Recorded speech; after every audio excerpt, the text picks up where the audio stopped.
Hello, my name is Christopher Hooks and welcome to my video of badusability. Today we're going to be looking at the HP LaserJet 2420D printer.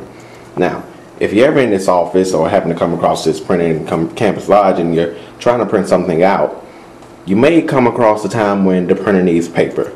Now, when you walk over to the printer, there's going to be a little indicator screen here that says load plain paper into tray. And it might not say which tray it is. Sometimes it may say tray 1, tray 2. But the fact of the matter is, which tray do you use? There's a tray here that has two different slots. It has one on top and it has one on the bottom.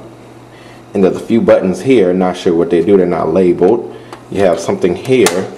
Not sure exactly what that's for. Probably for legal paper. You have long documents coming out. But closing this tray up here. So you look at it and you say, well, you know, where else can I load paper if this is not the correct tray? Because you've never seen anybody else do it that way, or I haven't at least. So actually, you come down here and it says tray 1 here. Now this is the one that's referring to when the printer says load paper tray 1. So maybe this would be considered as tray 1 here. Not very sure. But if you look further down, you see this white box at the bottom. And this little green button right here. Now, what that green button actually does is release this paper tray. This is the actual main tray of the printer right here. So to release the tray, you have to actually push this button in, and then you have to lift the tray. You have to lift the printer up. It's pretty heavy too. This is not a light printer. You have to slide your hand under and pull the tray out. Then you put paper in it, and then you slide it back in. Now, the only problem is there's no way of knowing this by first time encountering this printer. I even had a problem with it the first time I came to it. I couldn't figure out how to do it.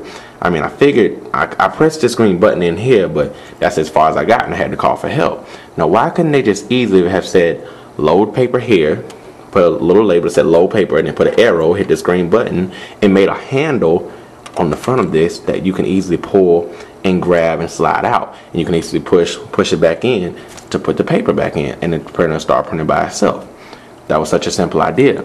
And on these trays in here, you know, you have to go through, but you know, you've seen these on a lot of printers where they have these little logos here where some people don't know what those are. You know, they see little lines. You got the arrows, and it's not really telling you what to do. You got two arrows going which way, well, which one do you follow? Then you have another one over here. I mean, you're pretty sure that's a piece of paper, but you know, what do the arrows and the lines stand for? So this printer has a few problems with this as far as usability goes. And up here you got the menu, and you got menu and stop and ready, data, and attention. You got some buttons that aren't properly labeled.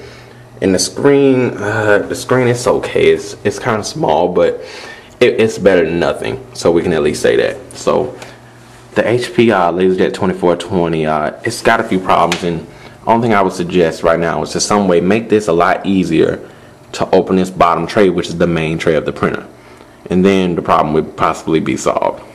Thank you for watching my video of badusability.